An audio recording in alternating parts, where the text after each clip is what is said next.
Good morning, dear students. Welcome back to again the physics classes on 11th standard. I hope all of you are safe in your home. Today we have to see the topic of friction. Friction na நம்ம எல்லாருக்கும் தெரியும். உராய்வு அப்படினு சொல்றாங்க. So friction இன்னும் நிறைய நம்ம example சொல்லலாம். இப்போ நீங்க காலையில எழுந்திருச்ச உடனே நடக்க ஆரம்பிக்கிறீங்கனாலே அங்கேயே வந்து ஃப்ரிக்ஷன் ஸ்டார்ட் ஆகும். இப்போ அந்த இடத்துல ஆயில் இருந்ததுன்னா நீங்க என்ன பண்ணுவீங்க? வழுக்கி கீழே விழுந்துருவீங்க. அப்போ நமக்கு ஃப்ரிக்ஷன் இருந்தால் தான் நம்ம வந்து நடக்கவே முடியும்.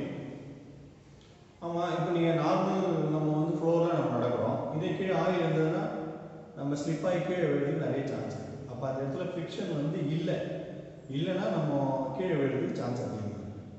அப்போ ஃப்ரிக்ஷனோட அப்ளிகேஷன் நம்ம டெய்லி லைஃப்பில் எங்கெல்லாம் தொடங்குதுன்னு நீங்கள் எழுந்திரிச்ச உடனே தொடங்குது. ஒரு இடத்துல நீங்கள் ஸ்டேபிளாக இருக்கணும்னாலே அந்த இடத்துல கண்டிப்பாக என்ன இருக்கணும்?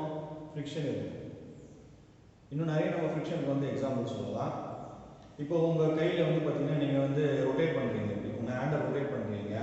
சில பேருக்கு ஏஜ் ஆனால் இந்த இடத்துல வலிக்குது, ஜாயிண்ட் எல்லாம் வலிக்குது வந்து பார்த்தீங்கன்னா. அப்போ என்ன அர்த்தம்? ரெண்டு போனும் வந்து ஒன்று ஃப்ரிக்ஷன் ஆகுது, உராயுது. அந்த ஜெல் இல்லை அப்படின்னா உராயுது. வெஹிக்கிள் வண்டி ஓடுறோம், சத்தம் வருது. அந்த சத்தம் வந்து நம்ம குறைக்கிறதுக்கு என்ன பண்ணுறோம்? ஆயில் அப்ளை பண்ணுறோம். அப்போ ஆயில் அப்ளை பண்ணும்போது ஃப்ரிக்ஷனை வந்து அங்கே நம்ம ரெடியூஸ் பண்ணுறோம்.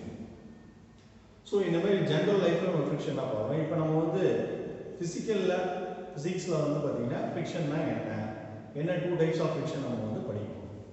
What is the two types of friction? First one is a static friction and another one is a kinetic friction. இப்போ ஸ்டாட்டிக் ஃப்ரிக்ஷன்னா என்னன்னு உங்களுக்கு எல்லாருக்கும் நல்லாவே தெரியும். நிலையாக இருக்கிறது. There is stable object is called static friction. And what is a kinetic friction? இது ஏற்கனவே நம்ம பார்த்துட்டோமா, டூ டைப்ஸ் ஆஃப் எனர்ஜி பார்த்தோம், potential energy and kinetic energy அப்படின்னு நம்ம பார்த்துருக்கோம். அப்போ ஸ்டாட்டிக்னா ஸ்டேபிள் அப்படின்னு ஒரே இடத்துல இருக்கிற ஆப்ஜெக்ட்டுக்கு ஃப்ரிக்ஷன் வந்து எப்படி இருக்கும்? அது வந்து ஸ்டாட்டிக் ஃப்ரிக்ஷன். கைனடிக் ஃப்ரிக்ஷன் அப்போ மூவ் ஆகிற ஆப்ஜெக்ட்டுக்கு எப்படி இருக்கும்? அது வந்து கைனடிக் ஃப்ரிக்ஷன். அதை பற்றின டாபிக் தான் நம்ம இந்த லெசனில் இந்த ஒரு செஷனில் நம்ம கோத்து பார்ப்போம். ஸோ ஃப்ரிக்ஷன்னா என்ன அப்படின்னு நம்ம ஒரு ஜென்ரலாக ஒரு எக்ஸாம்பிள் சொல்லியிருக்கோம். வந்து பார்த்தீங்கன்னா வந்து நீங்கள் நடக்கும்போதே ஃப்ரிக்ஷன் இல்லைன்னா அவங்களால நடக்க முடியாது. இப்போ நீங்கள் ஒரு பார்க் போகிறீங்க, குழந்தைங்களாம் போய் பார்க்கில் விளையாடுறாங்க, ஸ்லைடிங் அந்த சக்காமரம்னு சொல்கிறாங்கல்ல, அதில் ரொம்ப ஃபாஸ்ட்டாக நம்ம இறங்கி போகிறோம். ஃப்ரிக்ஷன் அந்த இடத்துல அதிகமாக இருக்கா கம்மியாக இருக்கா? ஃப்ரிக்ஷன் ரொம்ப கம்மியாக இருக்குது. அதனால தான் நம்ம அதை என்ன பண்ண முடியாது, சறுக்கிட்டு போக முடியுது. பெரிய பெரிய தீம் பார்க்கெலாம் வந்து இந்த தண்ணிக்கு வந்து சறுக்கிட்டு போவாங்கல்ல, அதெல்லாம் வந்து zero friction. Friction is very very low. So இதுதான் வந்து நம்ம என்ன சொல்கிறோம், ஜென்ரலாக வந்து நம்ம டெய்லி லைஃப்பில் ஃப்ரிக்ஷன் பண்ணுறது. In this class we have to see the two types of friction. One is a static friction, another one is a kinetic friction. So first we are discussing the static friction. Static friction na என்ன? ஒரு table இருக்கு, அந்த table மேலே இப்படி ஒரு object வச்சிருக்கு. அந்த table மேலே அந்த ஆப்ஜெக்ட் அப்படியே நிற்குது. ஃப்ரிக்ஷன் இல்லைன்னா அந்த ஆப்ஜெக்ட் தான் வழுக்கி கீழே விழ ஆரம்பிக்கும். அப்போ ஃப்ரிக்ஷன் இருக்கு. இது வந்து இப்போ என்ன சொல்கிறோம்? Static friction. இப்போ இங்கே பாருங்க, என்னோட கையில் இந்த டஸ்டர் நிற்குதுன்னு வச்சு ஃப்ரிக்ஷன் மூலியமாக நிற்குது. இப்போ நான் இப்படி கொஞ்சம் சாய்க்கிறேன், கீழே விழுது. ஏன் அப்படின்னா எதனால கீழே விழுது உங்களுக்கு எல்லாருக்கும் நல்லா தெரியும். கிராவிடேஷன் ஃபோர்ஸ் மூலியமாக கீழே விழுது. இப்படி இருக்கும்போது ஸ்டேபிளாக இருக்கு அப்படின்னா என்ன அர்த்தம் அப்படின்னா, the relative motion between the object and my hand. இப்போ என்னோட ஹேண்டுக்கும் இந்த டஸ்டருக்கும் நடுவில் இருக்கிற ஒரு மோஷன், இயக்கம், எல்லாம் ஒரு ஃபோர்ஸ், ஒரு கான்டாக்ட், அதுதான் நம்ம ஃப்ரிக்ஷன் அப்படின்னு சொல்லுவோம். ஃப்ரிக்ஷன் இருந்தால் தான் இது நிற்கும். சரியா? இப்போ இப்படி கீழே விழுது. ஏன் விழுது? புல் அப்பான் த கிராவிடேஷன் ஃபோர்ஸ் அதை கீழே இழுக்குது. அதனால நம்ம என்ன பண்ண முடியல, நிற்கல. இப்போ இந்த மாதிரி ஸ்டேபிளாக இருக்கிற ஆப்ஜெக்ட், என்னோட ஹேண்டும் இந்த டஸ்டரும் ஸ்டேபிளாக இருக்கிற ஆப்ஜெக்ட்டுக்கு the two contact of surface ரெண்டு ஃபோர்ஸ் ஆக்ட் ஆகும். ஒன்று வந்து பார்த்தீங்கன்னா டவுன்வர்டு கிராவிடேஷனல் ஃபோர்ஸ், அதாவது கீழே இருந்து இழுக்கிற ஒரு ஃபோர்ஸ், அது வந்து டவுன்வர்டு கிராவிடேஷன் ஃபோர்ஸ். இன்னொன்று நார்மல் ஃபோர்ஸ். இப்போ இந்த டஸ்டர் வந்து ஒரு ஃபோர்ஸ் கொடுக்கும் என்னோட ஹேண்டில். சரியா? அதை தாங்குற அளவுக்கு நமக்கு சக்தி எனர்ஜி இருக்கணும். இது ஒரு ஃபோர்ஸ் கொடுக்குது. இப்போ இது ரெண்டும் சேர்ந்து தான் வந்து பார்த்தீங்கன்னா வந்து two types of force we have studied here: static friction, downward gravitation force and normal force. இந்த ரெண்டு ஃபோர்ஸும் ஸ்டாட்டிக் ஃபிக்ஷன்ல relative motion with the object. இது இருக்கும்போது தான் அதுதான் நம்ம என்ன சொல்றோம், ஸ்டாட்டிக் ஃபிக்ஷன் அப்படின்னு. இப்போ நல்லா கவனிக்கணும். if external force is applied, இப்போ வெளியில இருந்து ஒரு ஃபோர்ஸ் கொடுக்குறேன், என்ன கொடுக்குறாங்க பார்த்தீங்கன்னா if external force is applied, கொஞ்சம் கொஞ்சமாக ஃபோர்ஸ் கொடுக்கும்போது என்ன ஆகுது, டஸ்டர் வந்து வெளிப்பக்கம் வருது. இதனால வெளியில் வருது. if external force is applied, இங்கே பாருங்க எப்படி இருக்கு. if external forceனா வெளியில இருந்து கொடுக்குற ஃபோர்ஸ் கொடுக்கும்போது என்ன ஆகுதுன்னா கொஞ்சம் கொஞ்சமாக இது மூவ் ஆகுது இல்லையா. மூவ் ஆகும்போது இந்த ஃப்ரிக்ஷன் வந்து நான் வந்து மூவ் ஆகுது தடுக்கும். இந்த இடத்துல வெரி ஸ்மூத் சர்ஃபேஸ் இருந்ததுன்னா இது ஃப்ரீயா மூவ் ஆகும். இதே இந்த இடத்துல ஒரு பால் இருந்தது, ஒரு ரவுண்ட் கலர் பால், ரவுண்ட் பால் இருந்ததுன்னா ஃப்ரீயா மூவ் ஆகும். இது வந்து பார்த்தீங்கன்னா ஷேப் வேற. அப்போ இந்த ஃபுல்லாக என்ன இருக்குமா, the motion object to surface area of the contact, there is a how much of area will be contact in the particular place. இப்போ இதுலேருந்து இது வரைக்கும் பார்த்தீங்கன்னா டோட்டல் ஏரியா என்னோட ஹேண்டில் கான்டாக்டாக இருக்கிறதால எக்ஸ்டர்னல் ஃபோர்ஸ் கொடுத்தாலும் அந்த அளவுக்கு மூவ்மெண்ட் வந்து இல்லை, ரொம்ப கம்மியாக தான் இருக்கும். ஏரியாவை கம்மி பண்ணும். ஏரியாவை எப்படி சார் கம்மி பண்ணுறது, இப்போ எப்படி இருக்குன்னு வச்சுக்கோங்க. இப்போ ஃபோர்ஸ் கொடுக்கும்போது ஈஸியாக வந்து நான் மூவ் ஆகும். அப்போது ஸ்டாட்டிக் ஃபிக்ஷனுக்கு வெரி இம்பார்ட்டன்ட் கேஸ் வந்து பார்த்தீங்கன்னா உங்களுக்கு வந்து ஏரியா அதிகமாக இருக்கிறது தான் காரணம். அப்போ எப்போ சார் ஃபிக்ஷன் வந்து அதிகமாக இருக்கும், the surface contact in area each other, அதாவது என்னோட ஏரியாவும் என்னோட ஹேண்டில் இருக்கிற ஏரியாவும் இந்த டஸ்டில் இருக்கிற ஏரியாவும் அதிகமாக இருக்கும்போது ஸ்டாட்டிக் ஃபிக்ஷன் அதிகமாக. we discuss only for now static friction, not the kinetic friction. Static friction பத்தி தான் நம்ம படிச்சோம். So there is a two types of force. What is the two types of force? One is a gravitation force, another one is a normal force. அப்படி நம்ம பார்த்தோம். Let us see this diagram. One placed in an object. One object is a mass is called M1. M1 ன்ற ஒரு ஆப்ஜெக்ட்டை ஒரு ஏரியாவில் place பண்ணியிருக்கேன். அதில் வந்து பார்த்தீங்கன்னா F1 ன்ற ஒரு எக்ஸ்டர்னல் ஃபோர்ஸ் வந்து அப்ளை ஆகும். will be contact in F1 is external force. External force அப்படின்னா வெளியிருந்து ஒரு ஃபோர்ஸ் வந்து அந்த ஆப்ஜெக்ட் மேல அப்ளை ஆகும்போது the two types of motion, இதுவும் பார்த்தீங்கன்னா they will be mutually contact each other. N is equal to M1G. What is N is called a normal force. என்ன இருக்கும், ஏன்னா இது எப்படி வந்ததுன்னு சொல்றேன் இந்த formula. listen students, according to Newton's second law of motion, F is equal to இங்க a பதிலா வந்து g. அப்போ normal force n is equal to இங்க மாஸ் m1 இல்லையா, அதனால m1 எடுத்துறோம். a பதிலா என்ன பண்ணணும், g ன்னு எழுதணும். Whether we understood according to Newton's second law of motion or Newton first law of motion, first law second law both are related here. என்ன சொல்லுது நியூட்டன் ஃபர்ஸ்ட் லானா, வெளியிலிருந்து ஒரு ஃபோர்ஸ் கொடுக்காத வரைக்கும் அந்த ஆப்ஜெக்ட் அதே பொசிஷன்ல தான் இருக்கும். பாத்தீங்களா, இப்போ பாருங்க இப்படியே தான் இருக்கு. ஒரு ஃபோர்ஸ் கொடுத்தாதான் இந்த ஆப்ஜெக்ட் மூவ் ஆகுது, இல்லைன்னா என்ன பண்ண போகுது, இந்த ஆப்ஜெக்ட் அப்படியே தான் வரும், அந்த பொசிஷன் வந்து மாறாது. So they will be contacting each other when the two objects will be placed in a particular area. N is equal to M1G. What is M is called? Mass. What is G is called? Gravity. So it is easy to move. ஏன்னா அது மேல வேற ஒரு object இல்ல, நீங்க force நல்லா வெயிட்டா கொடுத்தீங்கன்னு வெச்சுங்க. If you are increasing the force, if external force will be increased, the object is to be easy to move. இங்க பாருங்க, இன்னும் நல்லா ஃபோர்ஸ் வேகமா கொடுத்தா ஈஸியா மூவ் ஆகும். இங்க பாருங்க ஈஸியா மூவ் ஆகும். இதுக்கு மேல ஒரு ஆப்ஜெக்ட் இருந்ததுன்னா is not easy to move. There is a second case. Now let us study the second case. On the object is placed is the mass is M1. M1 ன்ற ஒரு பிளாக் பாடி மேல M2 ன்ற ஒரு object. இதுக்கு மேல இன்னொரு object we will place in another object is called M2. This external force will be applied. It is hard to move.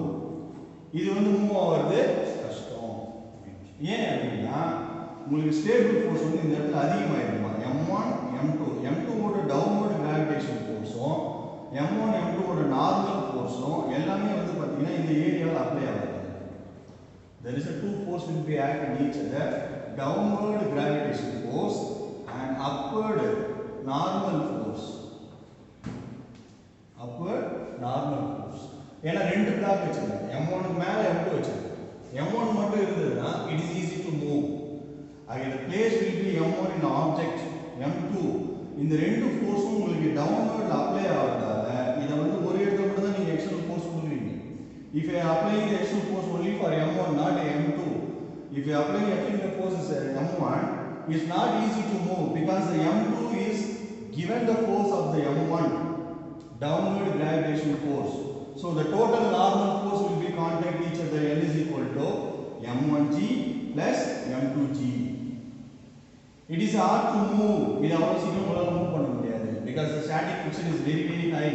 Why? What is the reason is, you know, only one object is to be placed on the surface.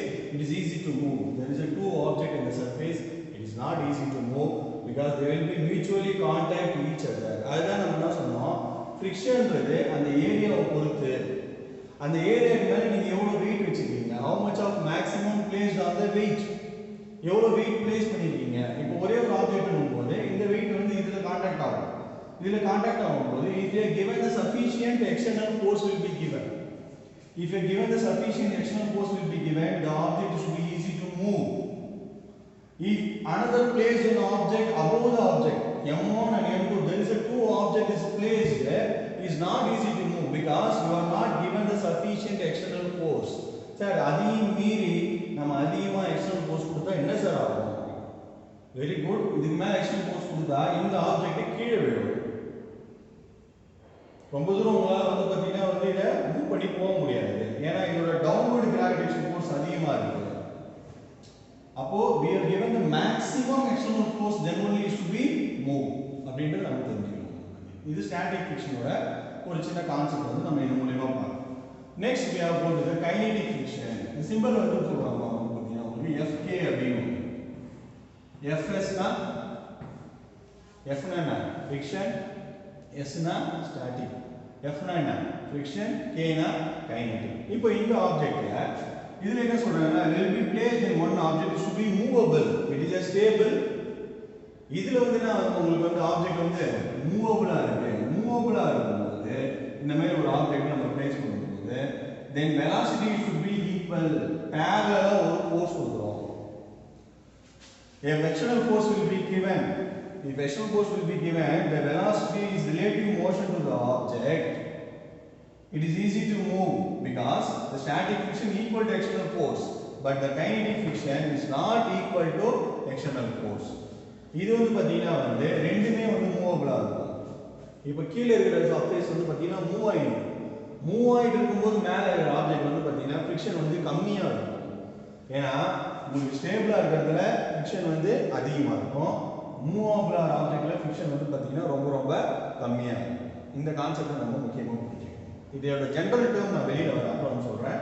First நம்ம mathematically இத நம்ம பார்ப்போம் எப்படி இருக்குன்னு சொல்றேன். Next கேஸ்ல if you given the next case, if external force will be given the opposite direction both in a parallel, ரெண்டுமே வந்து நம்ம என்ன பண்றோம் வந்து பாத்தீங்கன்னா வந்து parallel direction தான் கொடுக்கிறோம். இது வந்து பாத்தீங்கன்னா ஆப்ஜெக்ட் மூவ் ஆற டைரக்ஷன் கொடுக்கிறோம், இந்த ஆப்ஜெக்ட் வந்து மூவ் ஆற ஆப்போசிட் டைரக்ஷன் கொடுக்கிறோம். அப்படி கொடுக்கும்போது உங்களுக்கு அதே சேம் கைனடிக் ஃபிரிக்ஷன் தான் இருக்கும். ஆனா ஸ்டாட்டிக் ஃபிரிக்ஷனை விட கைனடிக் ஃபிரிக்ஷன் வந்து ஃபிரிக்ஷன் கம்மியா இருக்கும், ஆப்ஜெக்ட் வந்து ரொம்ப ரொம்ப ஈஸியா வந்து மூவ் ஆகும்.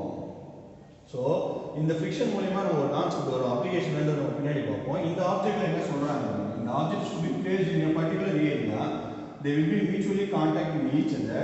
The relative motion the object, the surface contact area, relative motion னா என்ன, relative னா என்ன, இந்த ஏரியா இது வந்து ஏரியா, இந்த ஏரியாக்கும் இந்த ஆப்ஜெக்ட்டுக்கு இருக்கிற மோஷன் மூவ்மெண்ட் பாத்தீங்கன்னா உங்களுக்கு மியூச்சுவலி சர்ஃபேஸ், அந்த சர்ஃபேஸை பொறுத்து கான்டாக்ட் ஆகிருக்கு. There will be velocity should be maximum, v is called a velocity, f x ext போடுவோம். ext னா f, force will be external force will be given, it should be move on the object. இப்போ kinetic friction பார்ப்போம். இந்த concept என்ன சொல்றாங்க அப்படின்னா static friction compare, we should be compare the static friction, the friction is very high.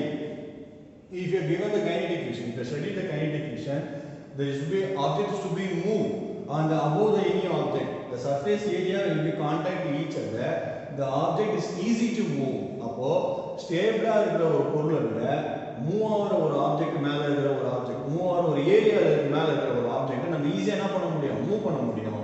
Because the friction is very low அப்படின்றது நம்ம இது மூலமா தெரிஞ்சுக்கணும்.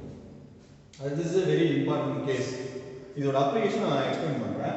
சோ நெக்ஸ்ட் இந்த ஈக்குவேஷன் பாருங்க, FK னா நம்ம kinetic friction mu kn, mu அப்படினா என்ன mu is called coefficient static friction coefficient னா அதோட வேல்யூ எண் குணகம் அப்படி சொல்றது தமிழ்ல வந்து coefficient நம்ம நிறைய படிக்கிறோம் constant value how much of the friction is to be move அது ஒரு வேல்யூல சொல்றோம் பத்தினா இப்ப refractive index ஒரு லைட் வந்து பாத்தீங்கன்னா ஒரு சர்ஃபேஸ்ல வந்து படுது பட் வந்து உங்களுக்கு என்ன ஆகுது ரிஃப்ளெக்ட் ஆகும்போது அது எவ்வளவு மூவ் ஆகுது அப்படி நம்ம அந்த வேல்யூல சொல்றோம் இல்லையா அந்த மாதிரி இந்த இடத்துல ஃபிரிக்ஷன் வந்து எவ்வளவு இருக்கும் அப்படினு சொல்றது தான் வந்து இந்த சிம்பல் வந்து mu அப்படினு சொல்றோம் இது mu வந்து பாத்தீங்கன்னா what is the term name is coefficient of kinetic friction mu s is called coefficient of static friction mu k is called coefficient of kinetic friction if external force will be given they will be contact in each other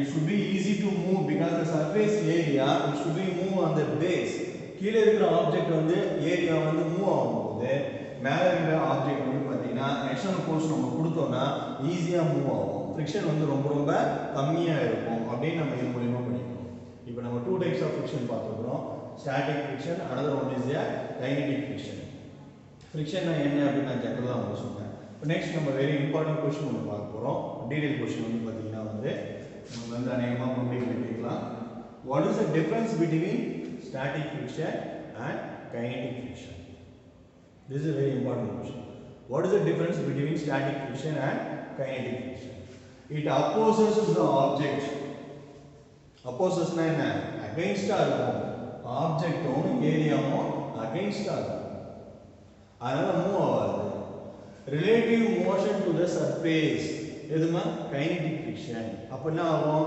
ஈஸியா வந்து move ஆகும் அப்ப ஸ்டாட்டிக்ல வந்து பாத்தீங்கன்னா opposes motion on the object என்ன அப்போஸ் பண்ணுது move ஆவறதுக்கு அப்போஸ் பண்ணுது தடுக்குதுன்னா அப்போசஸ்னா move ஆவற ஆப்ஜெக்ட்டை தடுக்குது ஸ்டாட்டிக் friction பட் kineticல வந்து பாத்தீங்கன்னா it easy to move that is a relative motion on the surface அந்த சர்ஃபேஸ் வந்து பாத்தீங்கன்னா ஈஸியா வந்து மூவ் ஆகுது இது மூவ் ஆகும்போது மேல இருக்கிற ஆப்ஜெக்ட் ஈஸியா வந்து பாத்தீங்கன்னா உங்களுக்கு மூவ் ஆகும் is independent of the area அதாவது ஸ்டாட்டிக் ஃபிரிக்ஷன் வந்து அந்த ஏரியாவை சார்ந்து இல்ல மேல நீங்க எந்த ஆப்ஜெக்ட்டை பிளேஸ் பண்றீங்க அதை பொறுத்து தான் இருக்கு is also independent of the surface of the area இதுவும் பாத்தீங்கன்னா சேம் அந்த சர்ஃபேஸ் ஏரியாவை பொறுத்து இல்ல உங்களுக்கு வந்து இண்டிபெண்டன்ட்னா அது சார்ந்து இல்ல அப்படினு அர்த்தம் இந்த what is the place to be object என்ன ஆப்ஜெக்ட் நீங்க பிளேஸ் பண்றீங்க அதை பொறுத்து தான் இருக்கு mu s what is it just now I told what is called mu s static coefficient of static friction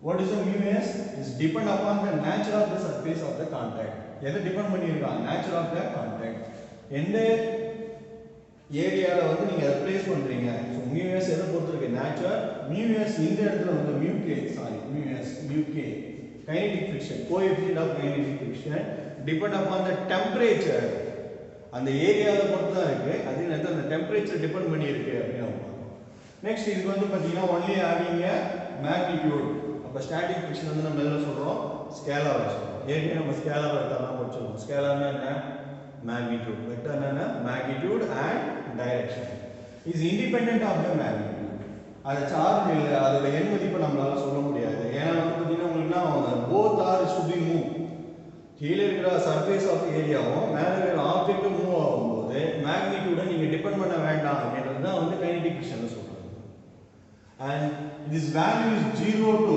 mu s எங்க தொடங்கி எங்க முடியும்னா 0 ல தொடங்கி ஈக்குவலா இருக்கும் static friction and normal value இது 0 க்கு வந்து ஈக்குவலா இருக்கும் 0 ல தொடங்கி வேல்யூ அதிகமா இருக்கும்போது இதோட value static friction kinetic friction வந்து பாத்தீங்கன்னா 0 ல தொடங்கி உங்களுக்கு வந்து ஈக்குவலா இருக்கும் Fs இது வந்து சூஸ்ல கேட்பாங்க remember these two equation Fs greater than Fk just now I told what is Fs is called static friction what is Fk is called kinetic friction Fs static friction Fk is called kinetic friction mu s greater than mu k அப்ப எது அதிகமா இருக்கும் Fs தான் அதிகமா இருக்கும் friction உராய்வு எதுக்கு அதிகமா இருக்கும் எப்பவுமே வந்து பாத்தீங்கன்னா வந்து உங்களுக்கு ஸ்டேபிளா இருக்கிற ஆப்ஜெக்ட் தான் வந்து அதிகமா இருக்கும் மூவபிள் ஆப்ஜெக்ட்டுக்கு பாருங்க கீழ மூவ் ஆகும்போது ஆட்டோமேட்டிக்கா என்ன வரும் பாருங்க now let us see this so இப்போ வந்து பாத்தீங்கன்னா இது ஸ்டேபிளா இருக்கு ரெண்டு ஆப்ஜெக்ட்டுமே ஸ்டேபிளா இருந்தா ஃபிரிக்ஷன் வந்து நல்லா இருக்கு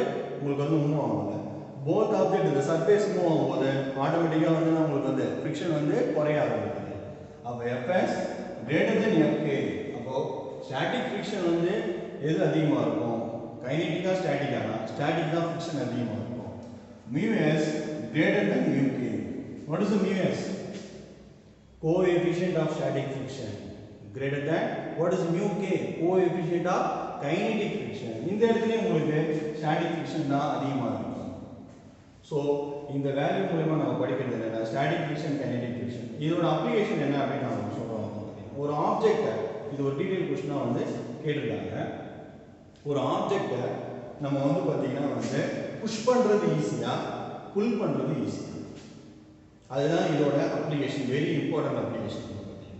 ஒரு ஆப்ஜெக்டை நம்ம தள்ளுறது ஈஸியா, இழுக்கிறது ஈஸியா? எது வந்து ஈஸி? எந்த ஆப்ஜெக்ட் வேணா எடுத்துக்கலாம், any object, consider boat on any object. இதுக்கு உங்களுக்கு ஆன்சர் இருக்கா அப்படிங்கிற அதை ஒரு டீடைல் கொஸ்டினா நமக்கு கொடுத்துருக்காங்க. அதை நம்ம மேத்தமெட்டிக்கலி நம்ம ப்ரூவ் பண்ணியிருக்கோம். நம்ம லேட்டராக அதை பார்க்கலாம். ஸோ அதை நான் எக்ஸ்பிளைன் பண்ணுறேன். இப்போ நான் உங்களுக்கு கொஸ்டினாக உங்களுக்கு வைக்கிறேன் வந்து பார்த்தீங்கன்னா, ஒரு ஆப்ஜெக்டை தள்ளுறது ஈஸியா, இழுக்கிறது ஈஸியா? இந்த புக்கில் உங்களுக்கு டீட்டெயிலாக கொடுத்துருக்காங்க. நீங்களும் படிச்சு பாருங்க, உங்களுக்கு புரிஞ்சதுன்னா எனக்கு சொல்லுங்க வந்து பார்த்தீங்கன்னா வந்து இதோட ஆன்சர் வந்து பார்த்தீங்கன்னா நம்ம எல்லாருக்கும் ஜென்ரலாகவே தெரியும். இருந்தாலும் நான் உங்களுக்கு அதோட ஆன்சர் மட்டும் சொல்லிடுறேன். டீட்டெயில் நம்ம அப்புறம் பார்க்கலாம். வந்து பார்த்தீங்கன்னா வந்து ட்ரெயின் என்ன பண்ணுது? ட்ரெயின் எல்லா கம்பார்ட்மெண்ட்டையும் இழுத்துட்டு போதா, தள்ளிட்டு போதா? புஷ் ஆர் புல்? முதல்ல நான் சொல்லணும். புஷ்னா என்ன, புல்னா என்ன? நிறைய பேர் ரொம்ப கன்ஃபியூஷன் ஆகும். நாமே கூட என்ன பண்ணுவோம், ஏன்னா ஒரு பெரிய பெரிய ஷாப்பிங் மாலு இல்லை ஏன்னா ஒரு கடைக்குள்ள நுழையும் போது புஷ் புல் போட்டிருக்கோம். புஷ்னா என்ன, புல்னா என்ன? ஒரு நிமிஷம் பார்த்து யோசிப்போம். புஷ்னா என்னம்மா? தள்ளுறது. புல்னா என்ன? இழுக்கிறது. Any object which was to be easier, push or pull? நீங்கள் வந்து என்ன பண்ணுங்க, எல்லாத்தையும் வந்து வீட்டிலே வந்து இதுக்கான ஆக்டிவிட்டியை செக் பண்ணிட்டு எனக்கு சொல்லுங்க. ஒரு ஆப்ஜெக்டை புஷ் பண்ணுறது ஈஸியா, புல் பண்ணுறது வந்து ஈஸியா அப்படின்னு நீங்கள் செக் பண்ணிட்டு எனக்கு சொல்லுங்க. இல்லைன்னா உங்கள் புக்கில் டீட்டெயில் கொஸ்டின் கொடுத்துருக்காங்க, நான் அகைன் எக்ஸ்பிளைன் பண்ணுறேன். இப்போ இது எல்லாமே வந்து ஃபிக்ஷனில் அப்ளை ஆகுது. வேறு எங்கே சார் ஃபிக்ஷன் வந்து யூஸ் ஆகுது? நீங்கள் வாக்கிங் போகிறீங்க, இல்லை ஜம்பிங் பண்ணுறீங்க, இல்லை ரன்னிங் போகிறீங்க. வந்து பார்த்தீங்கன்னா வந்து ரன் பண்ணும்போது வந்து பார்த்தீங்கன்னா இப்போ நீங்கள் ஒரு செப்பல் போட்டுட்டு நம்மளால் ரன்னிங் பண்ண முடியுமா? செப்பல் இல்லாமல் வேணால் ரன்னிங் பண்ணலாம், ரொம்ப ஃபாஸ்ட்டாக ரன் பண்ணலாம். ஷூ போடுறோம், நம்ம ஸ்பைக் ஷூ போடுறோம், அத்லெட் நம்ம ஜென்ரலாக சொல்கிறோம், ஜென்ரலாக பேசுவோம். செப்பல் இல்லாமல் வேகமாக ஓட முடியுமா? செப்பல் போட்டுட்டு வேகமாக ஓட முடியுமா? செப்பல் போட்டுட்டு வேகமாக ஓட முடியாது. ஏன்னா அதோட சர்ஃபேஸ் வந்து பார்த்தீங்கன்னா ஃப்ளாட்டாக இருக்கும். உங்களுக்கு தரைக்கு கிரவுண்டுக்கும் உங்களோட செப்பலுக்கும் இருக்கிற ஃப்ரிக்ஷன் வந்து பார்த்தீங்கன்னா ரொம்ப ரொம்ப கம்மி. நம்ம வழிக்கு வேடுறதுக்கு சான்ஸ் வந்து அதிகமாக இருக்குது. If you remove the sandals, செப்பலை ரிமூவ் பண்ணிட்டு நீங்கள் ஓட ஆரம்பிச்சிங்கன்னா தாராளமாக நீங்கள் என்ன பண்ணலாம், ஸ்லிப்பாகி கீழே விழுறதுக்கு சான்ஸ் கிடையாது. ஏன்னா நீங்கள் கிரவுண்டில் ஓடும்போது